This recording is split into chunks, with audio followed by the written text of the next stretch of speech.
الحمد لله نحمده ونستعينه ونستغفره ونؤمن به ونتوكل عليه ونعوذ بالله من شرور أنفسنا ومن سيئات أعمالنا من يهد الله فلا مضل له ومن يضلل فلا هادي له نشهد أن لا إله إلا الله وحده لا شريك له ونشهد أن سيدنا ونبينا ومولانا محمدا عبده ورسوله صلى الله تعالى عليه وعلى آله وأصحابه وأتباعه وأزواجه وذرياته وبارك وسلم تسليما كثيرا كثيرا أما بعد.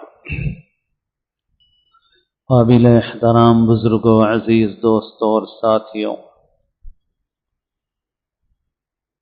2-3 دن میں ذی الحجہ کا مہینہ شروع ہونے والا ہے۔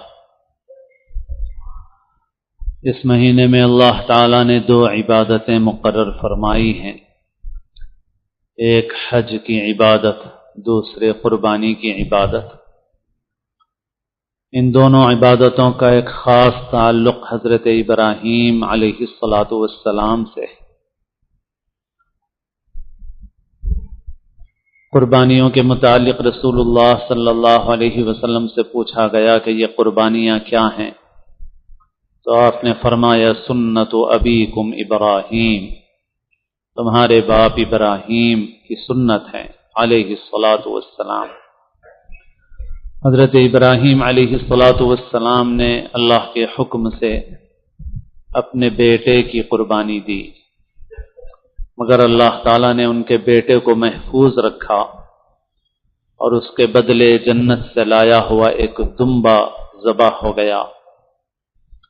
حضرت ابراہیم علیہ السلام کا وہ عمل اللہ کے نزدیک ایسا محبوب اور پسندیدہ ہوا کہ اللہ تعالیٰ نے تمام آنے والے مسلم اور مومن بندوں کو حکم فرمایا کہ وہ ابراہیم کے اس عمل کی یاد کو تازہ کریں اور ذی الحجہ کے قربانی کے ایام میں جانوروں کی قربانی اللہ کے حضور پیش کریں۔ اس طرح سے قربانی کا یہ عمل حضرت ابراہیم سے جڑتا ہے، اور حج کی جو عبادت ہے اس کا تعلق بھی حضرت ابراہیم سے ہے۔ کعبۃ اللہ جس کے متعلق قرآن نے یہ فرمایا کہ ان اول بیت وضع للناس للذی ببکہ، سب سے پہلا گھر جو لوگوں کے لیے مقرر کیا گیا اللہ کی عبادت کے لیے وہ ہے جو مکے میں ہے۔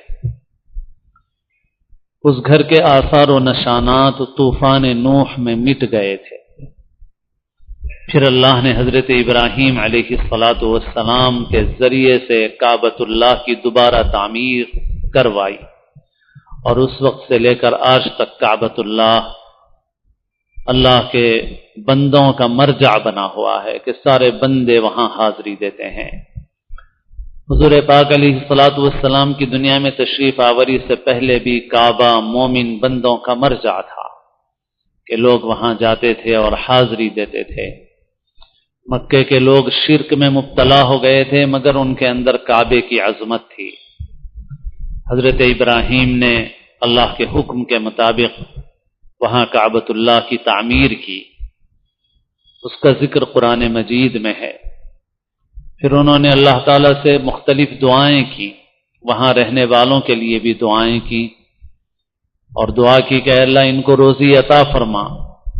چنانچہ اللہ تعالیٰ نے اس وقت سے آج تک ایسا انتظام کر کے رکھا ہے کہ مکے میں خود کوئی پیداوار نہیں ہوتی ہے، مگر پوری دنیا کے پھل وہاں آتے ہیں، پوری دنیا کی پیداوار وہاں پہنچتی ہے، کھانے پینے کی چیزیں بھی پہنچتی ہیں اور دوسرے سامان بھی پہنچتے ہیں، اور جس زمانے میں یہ مادی وسائل نہیں تھے اس زمانے میں بھی پہنچتے تھے، اور حج کو اللہ نے ایک ذریعہ بنایا تھا ظاہری طور پر اس بات کا کہ ساری دنیا سے روزی سمٹ کر کے وہاں پر آئے۔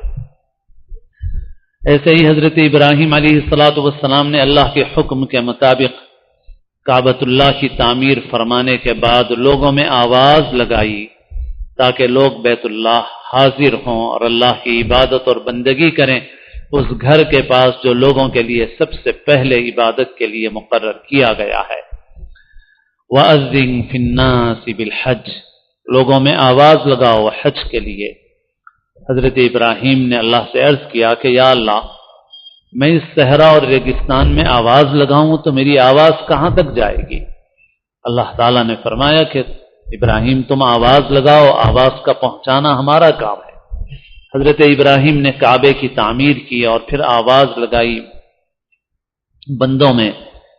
حدیث سے معلوم ہوتا ہے کہ جن جن کے مقدر میں وہاں کی حاضری تھی، عالم ارواح میں ان کی روحوں نے لبیک کہا، اور جس نے جتنے مرتبہ لبیک کہا اتنے ہی مرتبہ ان کی وہاں حاضری مقدر ہے، اور جن بندوں کی حاضری مقدر تھی سب نے لبیک کہا۔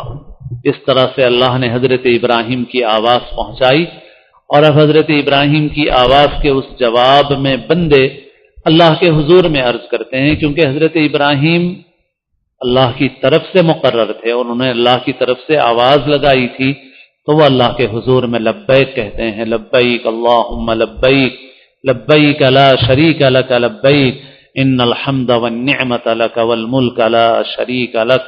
اے اللہ ہم حاضر ہیں، آپ کا کوئی شریک نہیں ہے، ساری تعریف آپ کے لیے ہیں، سارے انعامات احسانات آپ کی طرف سے ہیں، اور ساری بادشاہت آپ کی ہے، کوئی آپ کا شریک نہیں ہے۔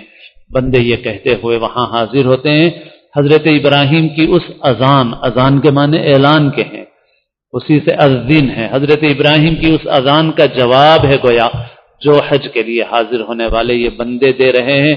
تو یہ حج کی عبادت بھی حضرت ابراہیم علیہ السلام سے جڑی ہوئی ہے، اور پھر اللہ تعالیٰ نے اس حج کے اندر کچھ کام ایسے مقرر فرمائے ہیں جو حضرت ابراہیم اور ان کے خانوادے کے اعمال کی یادگار ہیں۔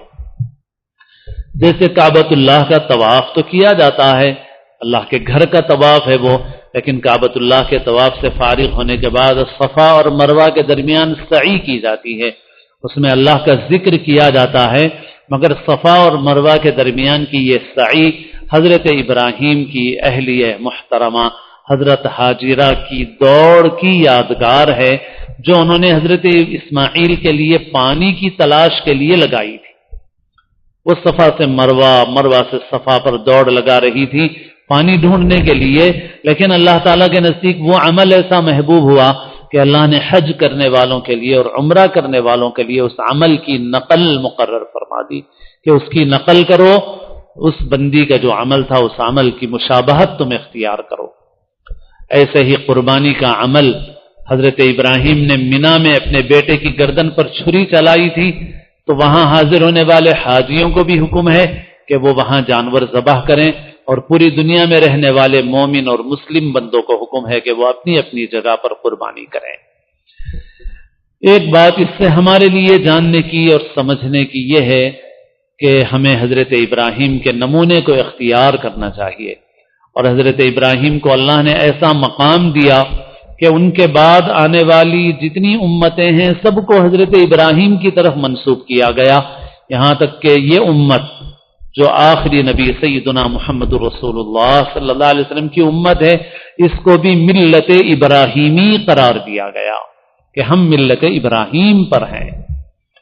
چنانچہ ہم حضرت ابراہیم کے ان کلمات کو دہراتے ہیں جو قربانی کے وقت میں جو حضرت ابراہیم نے کہے تھے، انی وجہت وجہی للذی فطر السماوات والارض حنیفا وما انا من المشرکین۔ گویا یوں کہا جا سکتا ہے کہ اس ملت ابراہیمی کا شعار، اس ملت ابراہیمی کا نعرہ، اس ملت ابراہیمی کا کوئی اگر نشان ہے، نشان امتیاز ہے، تو وہ یہ کلمات ہیں۔ انی وجہت وجہی للذی، میں نے اپنی ذات کو پوری طرح سے متوجہ کر لیا ہے، یکسو کر لیا ہے، پھیر لیا ہے اس مالک کی طرف جس نے آسمانوں اور زمینوں کو پیدا کیا ہے، حنیفاً، سب سے کٹ کر اس کی طرف متوجہ ہوں، وما انا من المشرکین، اور میں شرک کرنے والوں میں سے نہیں ہوں۔ حضرت ابراہیم کی یہی وہ توحید تھی جس کی وجہ سے اللہ نے حضرت ابراہیم کو قیامت تک آنے والے مسلمان بندوں کے لیے اللہ نے ان کو امام بنا دیا، پیشوا بنا دیا اور سب کو ان کی ملت کا فرد بنا دیا۔ ایک اللہ کی عبادت و بندگی۔ حضرت ابراہیم کی زندگی کو جاننا چاہیے، بڑے بھی پڑھیں، بچوں کو بھی پڑھائیں، خاص طور پر موجودہ حالات میں بہت ضرورت ہے۔ گزشتہ 1-2 سالوں میں کچھ کوشش بھی ہوئی تھی کہ حضرت ابراہیم کے قصے کا انگریزی تیلگو ترجمہ چھاپا اور شائع کیا گیا تھا۔ اس کام کو جاری رکھنے کی ضرورت ہے، ہر وقت جاری رکھنے کی ضرورت ہے، اور ضرورت کے اعتبار سے کچھ بھی نہیں ہے جو ہوا ہے۔ ہمارا ہر بچہ حضرت ابراہیم کی زندگی کو جانے، بڑے جانیں، ہماری عورتیں سمجھیں کہ حضرت ابراہیم کی زندگی کیسی تھی۔ وہ ایک اللہ کی عبادت اور بندگی کرنے والے تھے، وہ شرک کرنے والے نہیں تھے۔ حضرت ابراہیم کا جو مزاج تھا وہی اللہ کے نزدیک محبوب اور پسندیدہ ہے، جو شرک کو قبول نہیں کرتا، بالکل صرف ایک اللہ کی عبادت اور بندگی، اور اس میں شرک کا ذرہ برابر شائبہ نہیں ہے، اس کو کس ایک لمحے کے لیے گوارا نہیں ہے شرک۔ اپنے بچوں کو پڑھائیے، حضرت ابراہیم کی زندگی سے متعلق کتابیں ملے تو لا کر کے بچوں کو دیجیے، اردو میں دیجیے، انگریزی میں دیجیے، تیلگو میں دیجیے۔ جیسے آپ قربانی کا جانور خریدنے کے لیے کوشش کر رہے ہیں، وقت لگا رہے ہیں، پیسہ خرچ کر رہے ہیں، اس کا تھوڑا سا حصہ خرچ ہوگا اور آپ کے اندر طلب پیدا ہوگی تو اس کا مہیا کرنا کوئی مشکل بھی نہیں ہوگا۔ آپ فراہم کیجیے، اپنے بچوں کو پڑھائیے۔ بالخصوص موجودہ ماحول میں اس بات کی کوشش ہو رہی ہے کہ ہمارے بچے توحید کے راستے سے ہٹ جائیں، شرک میں مبتلا ہو جائیں، اور یہ ایسی چیز ہے کہ گویا خدا نہ خواستہ اگر یہ ہماری نسلوں میں یہ مضبوطی باقی نہیں رہی تو سمجھیے ہمارا وجود ہی ختم ہے، پھر ہماری نمازوں سے کوئی فائدہ نہیں ہے، ہماری مسجدوں سے کوئی فائدہ نہیں ہے۔ اگر ہمارے بچے عقیدہ توحید میں پختہ نہیں رہے تو نمازیں فائدہ مند نہیں ہیں، مسجدیں فائدہ مند نہیں ہیں۔ ظاہری جتنی شکلیں نظر آ رہی ہیں اسلام و ایمان کی علامتوں کی، ان سے کوئی فائدہ نہیں ہے، داڑھی سے، ٹوپی سے، کرتے سے، کسی چیز سے کوئی فائدہ نہیں اگر ہمارے بچوں کے اندر وہ توحید کا عقیدہ اور وہ توحید کا وہ مزاج جو حضرت ابراہیم علیہ السلام کا مزاج تھا، اگر وہ ہمارے بچوں کے اندر نہیں آیا اور وہ منتقل نہیں ہوا تو ہمیں اچھی طرح سمجھ لینا چاہیے کہ ہمارے یہ اعمال، یہ عبادتیں کسی کام کی نہیں۔ اللہ تعالی ہماری نسلوں کی پوری حفاظت فرمائے اللہ تعالی، اور عقیدہ توحید پر ثبات و استقامت نصیب فرمائے اللہ تعالی۔ ہر قسم کے شرک سے ہمارے بچوں کی اللہ تعالی حفاظت فرمائے۔ پھر اس ذی الحجہ کے مہینے میں اللہ تعالی نے کچھ احکام مقرر فرمائے ہیں۔ اس عشر ذی الحجہ میں عبادتوں کی بہت فضیلت ہے۔ اللہ کے رسول صلی اللہ علیہ وسلم نے ارشاد فرمایا، ما من ایام العمل الصالح فیها احب الی اللہ من هذه الایام، یعنی ایام العشر، کہ ان 10 دنوں میں اللہ تعالیٰ کو عمل صالح بہت ہی محبوب ہے۔ ان 10 دنوں میں اللہ تعالیٰ کو عمل صالح بہت ہی محبوب ہے۔ کون سے 10 دن؟ ذی الحجہ کے 10 دن، 10 راتیں، ذی الحجہ کی ان 10 راتوں کی فضیلت ہے۔ سورہ والفجر میں قسم کھائی گئی ہے، والفجر ولیال عشر، قسم ہے صبح کی اور 10 راتوں کی۔ 10 راتوں سے مراد اکثر مفسرین کے نزدیک ذی الحجہ کی 10 راتیں۔ ذی الحجہ کی ان 10 راتوں کی فضیلت بعض علماء نے کہا کہ شب قدر کی فضیلت کی طرح ہے، اور ان 9 دنوں میں روزوں کی فضیلت ہے، پہلی ذی الحجہ سے 9 ذی الحجہ تک۔ 9 ذی الحجہ عرفہ کا دن ہے، عرفہ کے روزے کی بھی فضیلت ہے۔ حدیث میں ہے، صیام یوم عرفہ احتسب علی اللہ یکفر السنۃ الماضیۃ والباقیہ، عرفہ کے دن کا روزہ مجھے اللہ سے امید ہے کہ گزشتہ اور اگلے سال کے گناہوں کو معاف کر دے گا۔ اور عرفہ کے دن سے پہلے بھی جو 8 دن ہیں، ان 10 دنوں میں بھی، ان 8 دنوں میں بھی جتنے روزے رکھیں بہت فضیلت ہے، بہت اجر و ثواب ہے اس کا۔ اور اسی سے یہ بات بھی معلوم ہوتی ہے کہ اللہ نے ہماری عیدوں کو عبادتوں سے جوڑا ہے۔ عید الفطر کو اللہ تعالیٰ نے رمضان کے روزوں سے جوڑا ہے جو فرض ہیں، اور ذی الحجہ کو، بقرعید کو ذی الحجہ کے روزوں سے جوڑا ہے جو اگرچہ فرض نہیں ہیں، نفل ہیں، مگر عبادتوں سے جوڑا ہے۔ معلوم ہوا کہ حقیقی عید، حقیقی خوشی اور مسرت وہی ہے کہ جس میں انسان اپنے اللہ کو راضی کر لے، اپنے مالک کی عبادت کر لے، اپنے مالک و مولا کو راضی کر لے۔ اللہ کے رسول صلی اللہ علیہ وسلم نے جب یہ فرمایا کہ ان دنوں میں عمل صالح اللہ کو بہت محبوب ہے، تو صحابہ کرام نے پوچھا کہ یا رسول اللہ ولل جہاد فی سبیل اللہ، کیا جہاد فی سبیل اللہ سے بھی زیادہ عمل صالح اللہ کو محبوب ہے؟ تو ظاہر ہے کہ جہاد فی سبیل اللہ بھی تو عمل صالح ہے، مگر اس کے باوجود صحابہ کیوں سوال کر رہے ہیں؟ کیا جہاد عمل صالح نہیں ہے؟ جہاد بھی تو عمل صالح ہے۔ دوسری حدیث میں فرمایا گیا ہے کہ ذروۃ السنام ہی الجہاد، کہ اسلام کی سب سے اونچی چوٹی جو ہے وہ جہاد ہے۔ پھر اس کے باوجود صحابہ ایسا کیوں پوچھ رہے ہیں؟ بات اصل میں یہ ہے کہ جو عمل صالح ہے، نیک عمل، وہ دو قسم کے ہیں۔ ایک وہ عمل صالح ہے کہ جس میں بندے کا مخلوق سے رابطہ ہوتا ہے۔ حدیث میں ہے کہ اللہ تعالیٰ فرماتے ہیں، بندے سے پوچھیں گے کہ میں بیمار تھا تم نے عیادت نہیں کی، میں پیاسا تھا تم نے پانی نہیں پلایا، میں بھوکا تھا تم نے کھانا نہیں کھلایا۔ بندہ عرض کرے گا یا اللہ آپ کیسے بھوکے ہو سکتے ہیں، پیاسے ہو سکتے ہیں، بیمار ہو سکتے ہیں؟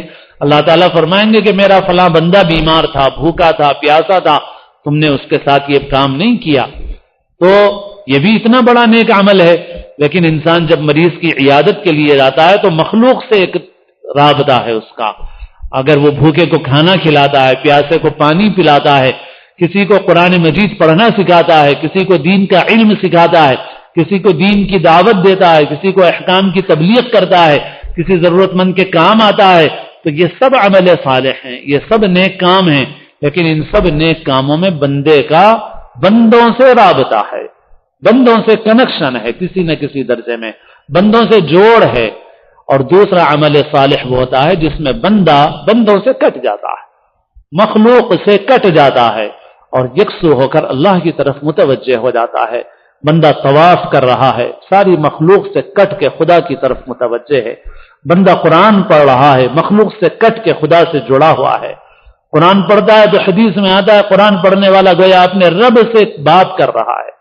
جیسے آدمی فون پہ بات کر رہا ہے، کسی سے بات کر رہا ہے تو اس کے ساتھ مشغول ہے، دوسروں کے ساتھ مشغول نہیں ہے۔ دوسرا کوئی بیچ میں آئے تو بولتا ہے ابھی خلل مت ڈالو، میں بات کر رہا ہوں۔ ایسے ہی بندہ قرآن پڑھتا ہے تو رب سے ہم کلام ہے، رب سے مناجات اور سرگوشی کر رہا ہے۔ کوئی بندہ نماز میں ہے، وہ اللہ تعالیٰ کے ساتھ متوجہ ہے۔ یہ دوسرا عمل صالح ہے، اور یہی عمل صالح اصل مقصود ہے۔ اللہ کے رسول صلی اللہ علیہ وسلم کے ارشاد اور صحابہ کرام کے سوال سے معلوم ہوتا ہے کہ وہ عبادتیں جس میں بندہ مخلوق سے کٹ کے اللہ کی طرف جڑتا ہے وہ اصل مقصود ہے۔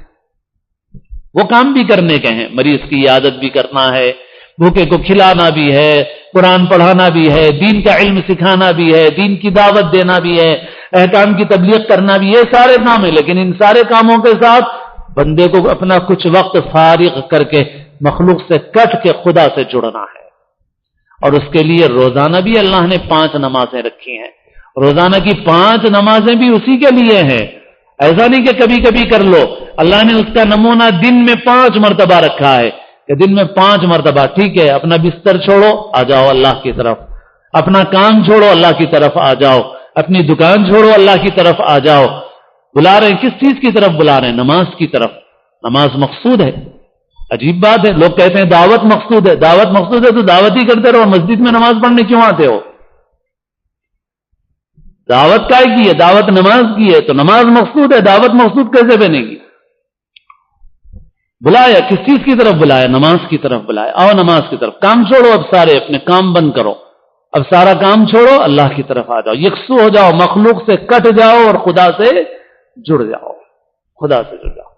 تو اللہ کے رسول صلی اللہ علیہ وسلم کے اس سے بہت سے لوگوں کی بے اعتدالیاں واضح ہو جاتی ہیں۔ بہت سے لوگ جن کے پاس دین کا پورا علم نہیں ہوتا، جذبات اچھے ہوتے ہیں مگر علم پورا نہیں ہوتا، بہت سی بے اعتدالیوں کا شکار ہوتے ہیں۔ ان میں سے ایک بے اعتدالی اس ارشاد مبارک سے رفع ہو جاتی، دور ہو جاتی۔ ہر چیز کا اپنی جگہ پر مقام ہے، ہر چیز کا اپنی جگہ پر مقام ہے۔ اللہ کے رسول صلی اللہ علیہ وسلم فرماتے ہیں ما من ایام العمل الصالح فيها احب الى الله من هذه الايام يعني ايام العشر قالوا يا رسول الله ولا الجهاد في سبيل الله قال ولا الجهاد في سبيل الله. صحابہ پوچھتے ہیں کہ اللہ کے رسول صلی اللہ علیہ وسلم کیا جہاد فی سبیل اللہ سے بھی زیادہ عمل صالح محبوب ہے؟ حضور فرماتے ہیں ہاں جہاد فی سبیل اللہ سے بھی زیادہ عمل صالح محبوب ہے.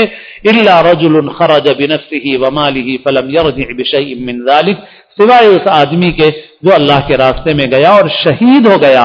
اگر شہید ہو گیا تو پھر اس کا رتبہ بلند ہے، ورنہ تو جہاد کرنے والوں سے بھی زیادہ عمل صالح ان دنوں میں اللہ کو محبوب ہے. تم ان دنوں کا اہتمام کریں، روزوں کا اور رات میں عبادتوں کا، اور بہت احادیث اس سلسلے میں مروی اور منقول ہیں. اسی طرح سے کچھ احکام اور بھی ہیں. اللہ کے رسول صلی اللہ علیہ وسلم نے فرمایا من رأى منکم ہلال ذی الحجہ واراد ان یضحی فلا یأخذن شعرا ولا یقلمن ظفرا، کہ تم میں سے جو شخص قربانی کا ذی الحجہ کا چاند دیکھے اور اس کا ارادہ قربانی کرنے کا ہو تو وہ اپنے بال ناخن نہ ترشوائے یہاں تک کہ قربانی کر لے. تو یہ حکم مستحب ہے، عمل کی کوشش کرنا چاہیے. ذی الحجہ کا چاند نظر آنے سے پہلے بال ناخن ترشوا لیں تاکہ قربانی تک پھر اس کی ضرورت پیش نہ آئے، اور قربانی کے بعد پھر بال ناخن ترشوائیں. یہ ایک طرح سے حاجیوں کے ساتھ مشابہت بھی ہے، کیونکہ حاجی حالت احرام میں اپنے بال ناخن وغیرہ نہیں ترشواتے، یہاں تک کہ 10 ذی الحجہ کو قربانی کرنے کے بعد اپنے بال ناخن ترشواتے ہیں. ان کے ساتھ ہماری یہ مشابہت ہو جاتی ہے، تو اس حکم پر بھی عمل کر لیں. قربانی خوش دلی کے ساتھ دیں، اللہ کی رضا کے لیے دیں، نام اور نمود کے لیے قربانی نہ کریں. اللہ تعالیٰ اپنے فضل و کرم سے ہم سب کو توفیق عمل نصیب فرمائے، ہم سب کو اسلام کی زندگی اور اپنے اپنے وقت پر حسن خاتمہ نصیب فرمائے، سنتیں ادا فرمائے.